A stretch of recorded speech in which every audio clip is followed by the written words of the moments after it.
Hello, everyone. Welcome to another episode of New to Weeaboo. This is number 117 for February 21st, 2024. I am Nemesis, and I'm joined by Alcatraz. Hello. Yeah, so cut one actually fairly big thing that happened in the world of anime. Crunchyroll announced that Funimation's streaming service is finally going away for good. Completely ending as of April 2nd, I believe. Something like that. And also, if you bought anything on their service that wasn't streaming, like you bought a movie or something, it's going to be going away, like for good. It's not. They're not transferring it over at this point. They say they kind of use it at this point in time, but let's be real, it's probably never going to happen. Yeah, if it does, it's going to be like maybe a few here and there. There is a bit of some misinformation running around about this one. Namely, a lot of people are saying they're jacking up the price, which isn't entirely true. It's one of those things where the price already went up before Funimation was Crunchyroll merged, but people didn't notice because a lot of people were grandfathered in when they're at their old price. Yeah, because they didn't. If you're on Funimation, they didn't raise your price. They just so a lot of people didn't notice probably. But yeah, the price is actually pretty much the same as it's always been. People are and they're kind of defaulting people to the higher tier when their Funimation account is merged to Crunchyroll. So yeah, it's like one of those things. There is a lower tier, so that's not as bad. That part's not as bad as people think it is. But the whole you lose all your stuff is kind of bad. But also, someone pointed out on that one, this is a weird thing because this has been a lot of people going buy physical, buy the Blu-rays.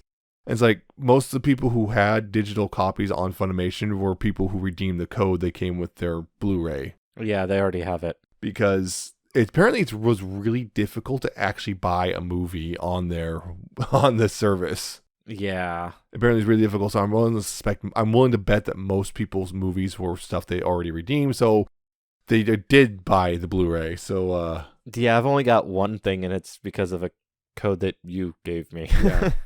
And that was just so we could watch something real quick while we were record in person. There was one movie that I did buy from Funimation, but I bought physical direct from their store. Yeah, well, that's the other funny thing is, who's going to get the money when you buy the physical copy?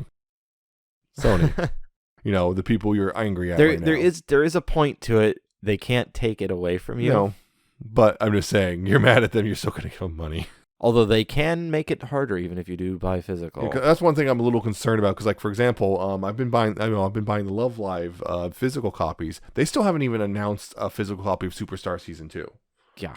Which concerns me. Is I'm noticing they're doing less and less Blu-rays as time goes on. I'm worried they're just gonna. Well, the numbers don't add up for us because not enough people are buying. Because I noticed, for example, they still have a bunch of Love Live stuff in stock for Blu-rays. It costs a fair amount of money to do a run of discs. There's a lot of money that goes out there. So if people aren't actually buying physical to make up the cost, they're not going to. Yeah, so I don't know what's going on. They might just be waiting to announce it till closer to season 3. They've done that before. They're trying to build hype, I guess, to, hey, look, here's the Blu-ray of the very previous season or whatever. But hopefully it's the case because that's the only Love Live media I don't own is season 2 Superstar. The other issue with buying physical, and this is not to say that buying physical is a bad thing or you shouldn't buy physical. You absolutely should if you can, if you have the means. It's a good thing. But Blu-rays in anime tend to be very expensive. Well, it depends. Like certain seasons, like some of those. It depends on whose thumb fingers are in the pie there. Yeah, but they can in some cases. Usually it's usually not too bad. It's basically if Aniplex has their hands in it, well, good luck. Yeah, because for example, I just got Bocchi the Rock on Blu-ray. That cost $50 for the entire season. That's not bad. It's not bad. No, that's about $5 an episode. Oh, a little less than $5 an episode. That's not bad. But there are some. But also, they have Licorice Recoil on Blu-ray, but that's $120 for one season. Same amount of episodes functionally, and almost literally over double the price. Yeah, because that one Aniplex is involved, or Kill la Kill. If you want Kill la Kill. God. It's $200 for the whole season. Yep. Because Aniplex is involved. So some people just straight up don't have the ability to buy physical. But then again, there's the other way of getting your anime if you don't want to pay streaming service. Yep. We won't talk about that one right now. But other than that, there was actually speaking of physical stuff, I just got a thing. Shout Factory is apparently doing a physical release of A Place Further Than the Universe. Ooh. I'm thinking about buying it. It's the special edition, like comes with a soundtrack too, and it's like $100 for the season plus the soundtrack plus a couple like a book and everything. Interesting. So it's like I might buy that. That's a really good series. Yeah, it was. Other than that, though, can't think of much else right now. There is something I did. The Love Live game, the new one. We talked about it last time because that. It's out, as I said on stream. I started downloading while we were recording last time, and I played it. And yeah, it sure is School Idol Festival 1 with some minor improvements, but also some weird, like, why did you change it? Now it's worse type of thing. It's like a weird mixed bag of like, this part's better, this part's worse. What the heck? So it's like, it's on, like, of course, I have one that's really annoying. This is actually a bizarre thing that's happening. So in the original game, if like there's a connection error of some sort, it was like, it would give you like a little prompt to either cancel or retry, right? So you could just retry, and hopefully, because it constantly reconnects to the system server. Like, you finished a song, so we got to report your score to the server and whatnot. Right. Here, it just, no. If there's a connection error, back to title screen. Period. Doesn't matter. And the really annoying thing is, basically for 10 minutes every hour, the game is literally unplayable, because at the 55 to 05 mark every hour, so when you're crossing the threshold for each hour, that 10 minutes, they're doing something with the servers that causes everyone to get constant disconnects. So the game is pretty much unplayable for that 10 minutes block every hour for whatever reason. And people are guessing because they're cheaping out on the servers, because it's only going to run for 4 months anyway. So they're not going to fix it unless there's actual, like, oh, hey, yeah, this went for 4 hours, no one could connect or something like that. Yeah, I wouldn't be surprised if it's like a cron job running at the top of every hour or so, just doing some like back-end database maintenance that it just screws everything up while it runs. One time it was so, sometimes it would last longer than 10 minutes. One time it was so bad, it actually gave the wrong error message. They told me my account was suspended. I'm like, what did I do? Because what was this? Is it about the thing in the bio that says 4 months lol? Did they take offense to that? But no, it just turns out it was just something was wrong with the servers, and it would bounce back, and okay, everything's fine now. But yeah, the thing is, like, it's pretty much the same as the first game with some weird changes, improvements. Some things are worse. But it's that weird thing, like, oh, the muscle memory is still there, because there was one song I remember I was struggling with in the first game forever, and I finally, shortly before the game shut down, I finally got it. 100%, full comboed. Booted up here, first time, full combo. It's like, yep, still got it. And they didn't change anything between the two. They didn't change the patterns. No, the exact same. It's the exact same note patterns and everything. It's like, huh.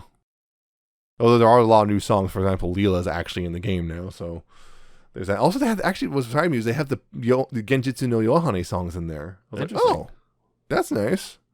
So yeah, it's like there's a lot of stuff here. It's like I kind of wish they kept it. It's like this is one of those things. Like if they kept at it, this could have been a perfectly fine replacement. Not ideal replacement, but a perfectly fine. But they're just cutting their losses. So fortunately, this game will be gone in 4 months, less than now.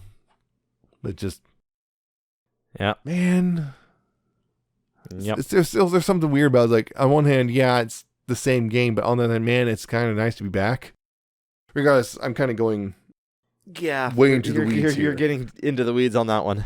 So anyway, we're actually not here to talk about that stuff as much as I could. Yes, and you could, but that's not what we're we're here to talk about a movie. Yep. The movie Suzume, or as the title card actually tells you, Suzume no Tojimari. Yep.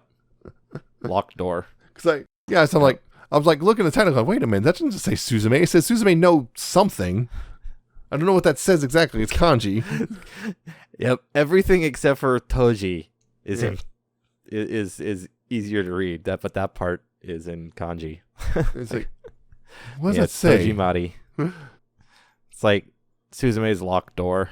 Yeah. And it's like, okay, that's the actual title. So why does it call it? Because everyone just calls it Suzume. Because it's easier. I know, but just interesting. You'd think the actual official translation would be Suzume's locked door or something. No, the movie literally opens up and just says Suzume.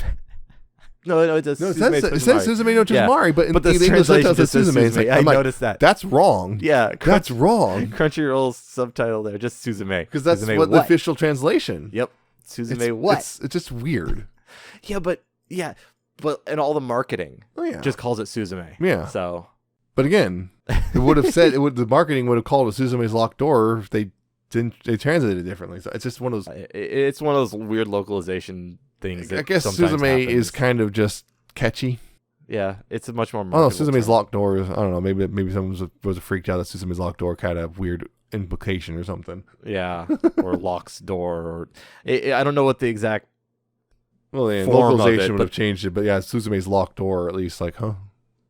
Yeah. Regardless, so this movie is about a girl named Suzume. Shock. Wow, I never would have guessed. Anyway, she's just kind of living her life with her aunt. Her aunt Tamaki. They're the Iwatos. Yep. She's kind of that whole thing because her parents are gone. Or she had a single mother, as you find out. But one day she's going to school, and there's a guy, Sota. And she finds out Sota, who's she sees him, and then he's like, "Hey, have you seen any ruins? The mountain, I guess." And then that's it. And then the abandoned town. Yeah, and then she just goes back to keeps going to school, but she's kind of in a weird daze. And then she goes, "Wait!" And then she goes to follow him, and then she finds a door just sitting there, and she opens up, and whoa, that's not normal because it's just beautiful, like, starry sky. Is like it's the middle of the day yet. So she tries to go through and. Can't. Nothing. Anyway, she also finds a weird statue thing, which then turns into some furry critter thing, and then runs away. And she's like, "Oh, that was weird." Anyway, she leaves, and then later she kind of looks and sees something coming from the abandoned town, and she freaks, and because no one else can barely see it, so she goes, and turns out he's trying to shut the door with a bunch of things. Something's coming out of it. He's trying to shut the door. She helps him, and turns out there's a worm from this is the Ever After, and there's a worm there, and if it comes out, it'll destroy the world. And he's closer. He makes sure these doors stay closed, and then he's freaking out. Where's the keystone? Turns out, that was that thing. Was the key that she had was a keystone? A little statue that turned into a freak creature. Yeah, and so she takes him to her house to bandage him up because he got injured, and then there's a cat there, and then the cat talks and basically says, "Go away" to the guy, and he turns into a chair.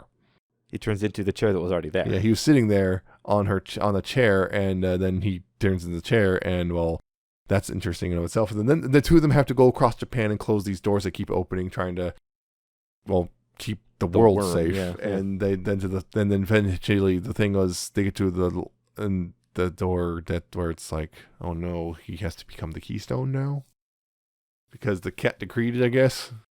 Cat they named Daijin. Yeah, Daijin. Anyway, so he becomes the keystone. She's all upset about that. And she goes to try to save him, and she does. Yep. She eventually saves him, and then they're back to their normal lives, and the cat goes back to being the keystone, and they stop the worm, and yeah. So yeah, it's the same person, the same creative group who did Your Name and Weathering with You, I believe. Yes. And Makoto Shinkai. Yeah, Makoto Shinkai. And a number from what I've seen, and I haven't seen Weathering You, but you have. I have. It seems like his wheelhouse is romance with a supernatural bent. Yes. Okay, because Weathering You had the same sort of. Yes. Okay. Yeah, because Your Name had the time travel thing, travel body switching. Yeah. This has that one. This has magic doors. Yes. To the afterlife? Question mark. They call it the Ever After, and it says us where you go at the end, but yeah. So but yeah. So yeah, those two are the main characters. The guy spends he stops being a chair after a while. Yeah, he does. Well, only at the very end. Yeah, after a while he stops being a chair. Yeah.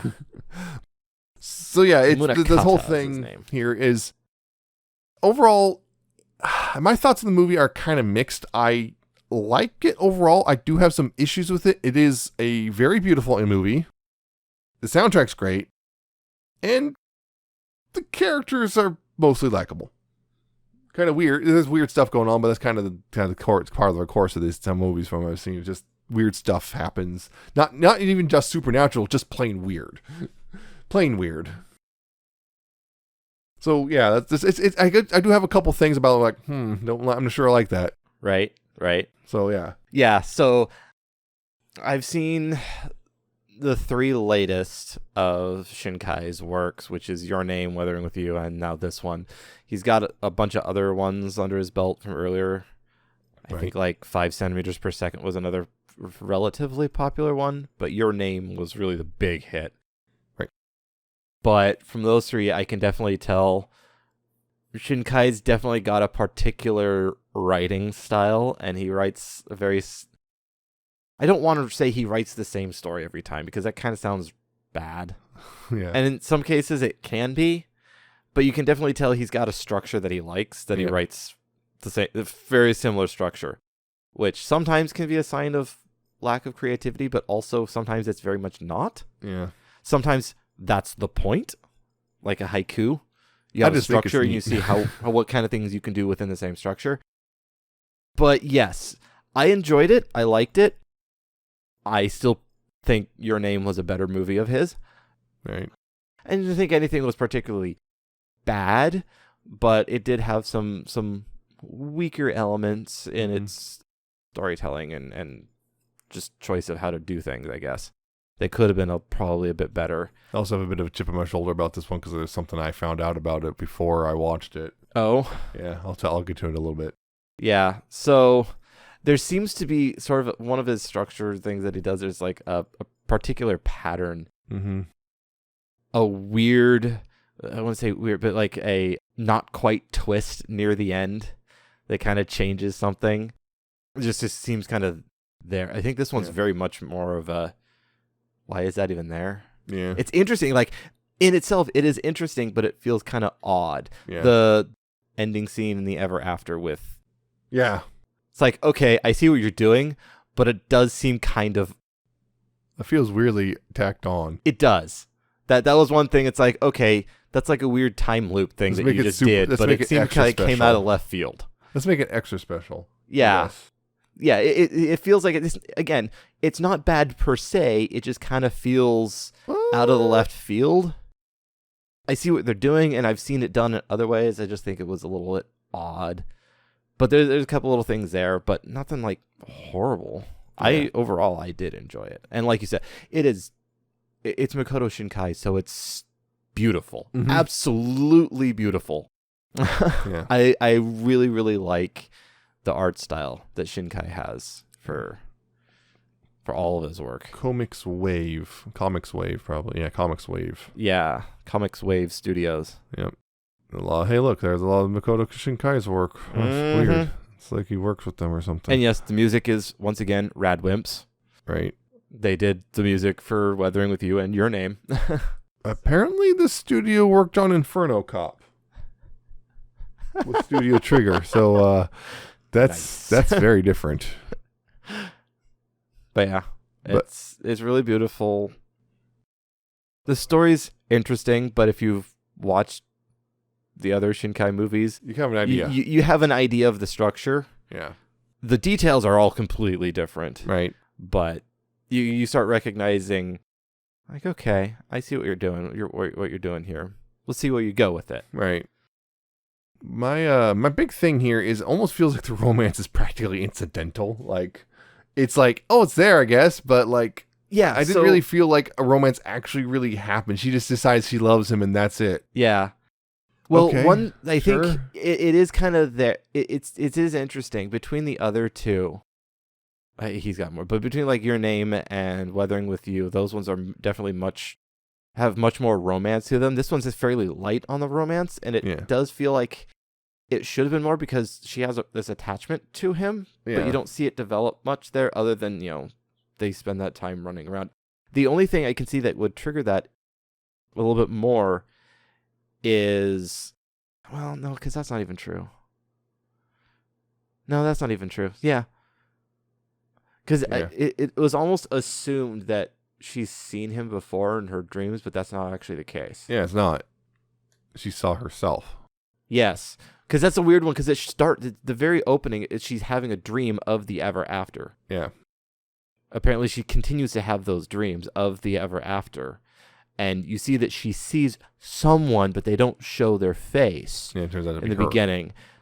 And then the next thing we see is she's on the bike and sees the dude who's kind of wearing a long coat. Yeah. There's maybe I think the intention is to make you question, did she see him because of the way they interact? Yeah. It isn't, but I think it's led to make you think that. So, like, one of the things there, yeah, is like, it's like, okay, she meets him, then she helps him, and she spends a lot of time with him when he's the chair, but, like, their interactions they don't get really deep into it, really. And I feel that's the thing, is like, they feel like they had the time, but they didn't commit to it. But then again, it's one of those things that might be, again, the cultural difference, because, like, Japan and their attitude towards romance and whatnot is very different from here in the U.S. So it might be one of those things where they're like, what are you talking about? It's perfectly romantic. Well, that's why you compare it to the other movies that the same person has done. You've only seen Your Name. Yeah. And that one's really weird because they didn't ever directly interact until very end. Yeah, but they definitely had an effect on each other's lives. Yes. A significant one. A very interesting one. Yeah, but so that's one of the things I just kind of noticed, like, I just noticed, like, like the romance is like there almost just to justify the supernatural stuff happening, and it's like I almost feel like you swap her. You could almost swap in a different motivation to make her involved. Yeah, like because of the mom thing. I always thought the mom thing was going to go somewhere, and it really didn't. And it didn't, because it turns out it wasn't mom. Yeah. I thought for sure the mom thing was going to go somewhere, and it's like, that would be the thing. Is like the reason she's doing this is like, that almost feels like would have been an overall better setup. It's just basically drop the romance part and make it instead about her, go finding her mom or whatever. Yeah. Or what happened to her mother, because her mother, like, because the only thing I can assume is that she just died in the tsunami. Yeah, that's all. That's the only things. But still, it's like, again, it just takes some tweaks and bam, you got the story still follows some of the same points, but like. Yeah, you know what I would have done is I would have connected the mother more as the mother's spirit being present and connected to the events, because there's so many openings. Like, part of the whole deal, when they go to close a door, they call upon the spirits, the memories of the people who had lived there. Yeah, because we haven't explained that part yet. Yeah, if you watch the movie, and I hope you have already seen it if you're listening to this, because spoilers abound. The doors open in abandoned places. Yes. For whatever reason, they're abandoned. They show up in abandoned places. They don't explain why. Don't really need to. But they call upon the memories of the people either who have lived or would have lived. Yeah. To help close the door and seal the worm. Right. From opening the door. Right. You could use, like, that could have been an opening to have, like, the mother's spirit be there too at times. So that would have been a cool way to connect that. Yeah. The other thing was I thought for a second, like, maybe Daijin was going to be connected to the mother, because the Daijin's the way Daijin was acting towards Suzume in particular, like the cat barely even really like tolerates Sota, right? Yeah. And like it's like does the whole thing. They first find Daijin's all mangy and thin and everything, and then as Suzume shows affection towards the cat, starts to looking healthy and lively and everything, that when she says I hate you, cat goes back to looking gross and and they don't explain that one. Yeah, just in like asking, like, the cat's upset because Suzume doesn't love me. Yep. It's like, and then turns out the cat's a god. Yep. Well, that part, because the cat is the keystone. The keystone. And there's also the other cat. There's also a keystone. Yeah, who's much larger. What its name was. I only said it once. Sadajin. Yeah. Sadaijin. Which is interesting because the cat had the name. That cat had that name to begin with, but the little white cat only got it because everyone saw it, thought, is it like fancy, I think is what it translates to, and everyone, oh, it looks so fancy, and everyone was calling, oh, it looks so fancy, so it all started calling him and just kind of adopted that name, but the other one already had a similar name. Okay, whatever. Yeah, she also met a couple people along the way, like met a bunch of people. Rumi was a woman, she met Chika, so on and so forth, right? She meets people along the way, also Soda's grandfather and his friend, and you get stuff like that. Like, I just one thing I found was Chica there. Like when she met Chico, was just passed by her, and then Chico was delivering oranges, and they fell, and she caught them. That's why she met Chica and wound up staying with her for a little bit. I just find it funny that for me, Chica when oranges, and because Love Live, Chica and orange. Weird. It's like, I swear to God, it was voiced by the same person. That would have been hilarious. It's not. But yeah, it's just so she meets several people, like the mother with the cute kids, and who also runs a bar, and she has entertain kids and go realize I do not want children. Yep. It's like, that's the greatest birth control. Just Yeah. go deal with some 2-year-olds. Yeah. I never want kids ever. Yeah. Yeah. They all play little parts throughout the movie, but they don't really actually have a huge thing. But also, they are important because, It's a story about. It's a coming of age story. It is. It's a coming of age story for Suzume, is what it is. Also, her and her relationship with Aunt is a weird one because I kind of almost wish that was explored more. I feel that was way more interesting than a lot of what we got, because the thing was the aunt took her in after her mom died, and there's a whole thing there because like we had the thing where like Sadaijin took like kind of possessed her.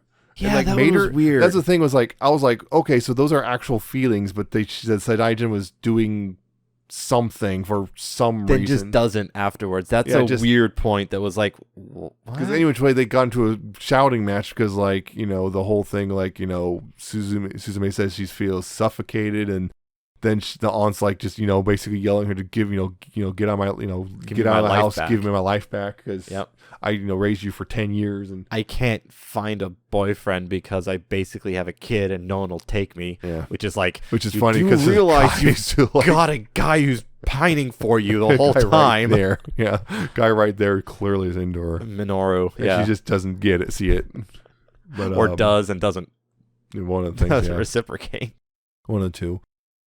But yeah, it's just interesting because like for at one point, it's like, oh, was it just that cat thing just trying to mess with her to try to stop her or something? Yeah, I don't know. That one just kind of. Oh, it was like test to resolve. I don't know. It just happens and then those are all real feelings. Just the cat decided to bring those boiling to the surface, including some.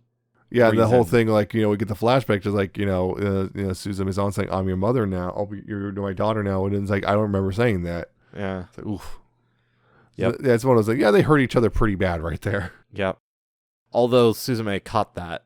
I don't know. That was a weird one because she stopped and then, like, who are you? Who are you? But that's when they show the other cat, Sadaijin.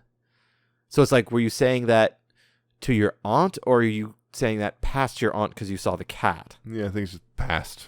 Yeah, so it's like it could be either way because you're saying I feel like you're at that acting point, weird. You're not my aunt. Especially since right before that Daijin started hissing. Yeah. So it's like, okay, she figured out something was going on.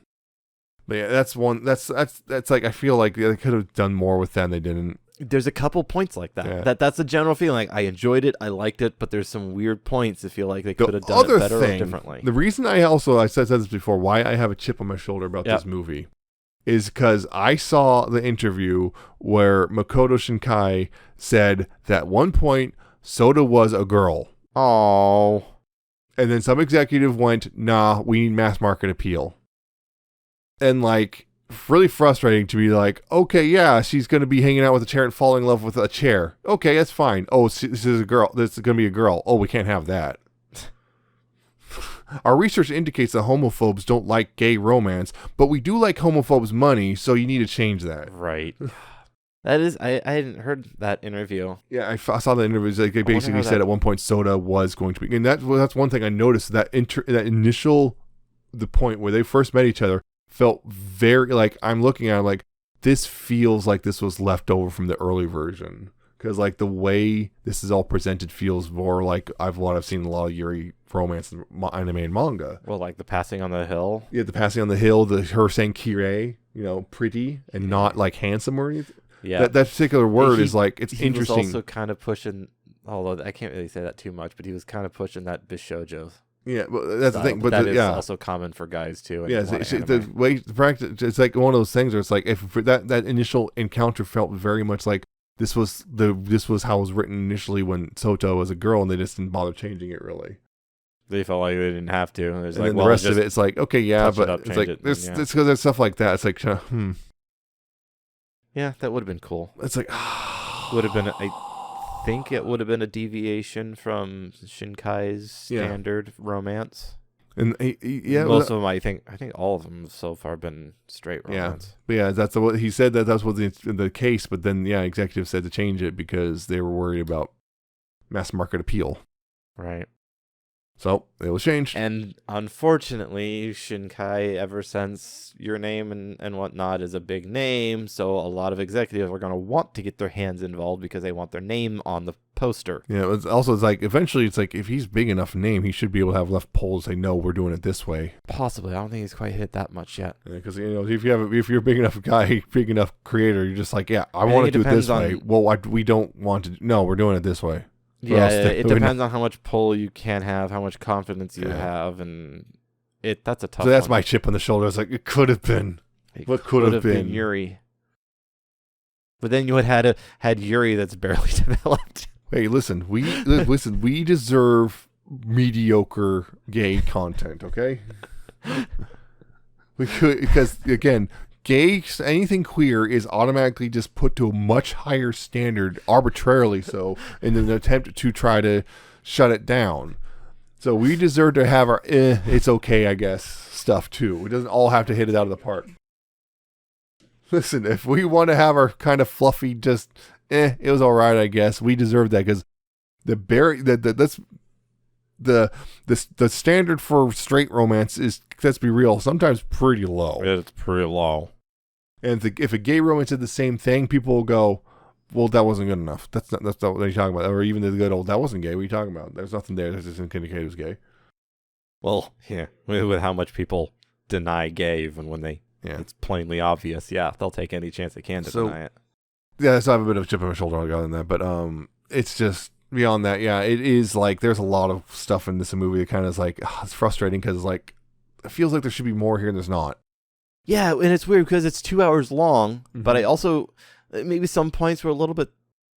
I didn't feel like there was any major pacing issues. No. Some things probably could have been a little bit tweaked, but 2 hours long, no real no feeling of major pacing issues, and yet I still feel like there should have been more. Yeah. I guess one of the things I want to say is I think it struggled balancing character development with world building, which sucks because I love world building, but I also want to see more character development. Yeah, that world building part 2 is like a lot of stuff, which is kind of, this is the way it is because it is. Yeah, which can work. Yeah, I mean, you don't have to explain that. I mean, this is a story like this, which I feel like that's just a vehicle. It's like, if it was supposed to be just a vehicle for the characters, then it'll work. But the problem is, again, like I said, the romance feels so incidental that, okay, let's go back to the world building. Oh, there's a lot here that's not really well explained. Yeah. So it's like, it's like, again, it's a pretty movie. I think it's worth watching, just at least for the visuals alone and the music and stuff. But like the presentation overall, but the story itself is kind of, it could have been better. So yeah, and also there's also the funny thing. Apparently, McDonald's was a major part of the advertising. Yeah, I come around. They went to McDonald's. Actual McDonald's. Also, they actually straight up had Spotify. Oh yeah. Oh yeah, that was another thing. I also, just because of me and my proclivities, they open up their phone to see where they went, and it's like that's just straight up Google Maps. Yeah. Actual Google Maps, and that's just actual real life locations. They paid money. I had to try really, really hard to not pause the movie and start finding the actual locations that they were using. Like, that bridge is probably unique. I can probably find all of these things. Yeah, there's some good bits. There's just, I remember the initial chase. Chase down died reminding him about a boat. Oops. Yep. Oh, I guess I'm going. Totally. Hey, yeah, aunt. Yeah, I'm totally going to a friend's house. Don't call. No, don't need to call. No. Yep. And then ended up all the way in Kobe. They literally went all the way across Japan, basically. Almost all the way across Japan, because they started down in one of the most southern parts of and they went all the way to north, and then ended up all the way in Tokyo. All the way north. So not quite all the way north. They didn't go to Hokkaido. Yeah. So they're pretty darn close, actually. Well, I mean, Tokyo is only like 2/3 of the way up. Yeah, they actually went further than Tokyo. Actually, maybe only halfway up. Remember, later, Tokyo was about halfway. When Suzume was going back home, they went pretty far. Her home was way up north. Well, no, their home is way down south. Her original home.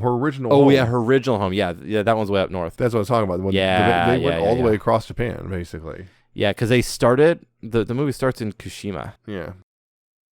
They start in Kushima, and she ends up on the boat chasing the cat, and they end up in various places. Yowadahama. Yeah. They go various places because they have to go shut the doors and everything else. So they had the key, which, the thing was like the guy, so just like, you get out of here. And like, no, she's like, no. It turns out, he can't do it himself because he has a chair. He can't really use the key. Oh, yeah, the key. Which, yeah, it's just a magic key. It's a Basically, magic key. a magic lock will appear if you do it right. Yep, you there's an incantation that he does that summons those memories of the people, the area that, like we mentioned, and then a lock will appear. You can use the key. Apparently, closers are a family thing. It's a long history of people who keep them safe. Because that guy, his grandfather, who's like yelling her to respect his sacrifice and just leave it alone. But she's like, no, screw you. I'm gonna go get my boyfriend back. my boyfriend who's an indeterminate age older than me. Yeah. So the age is we she's know in high school. She's 17. Yes, yeah, she's 17. The description of the movie says that she's a 17-year-old. Yep. So she's in high school, probably second or third year. Second year. She said she was a junior, which usually the translation, when they change it, usually it means second year. It's going to be second year. So she's second year. She's 17. So that puts her as a pretty old junior. Not necessarily. 16, 17 is right for a junior. Yeah. 16, 17, yeah. Yeah.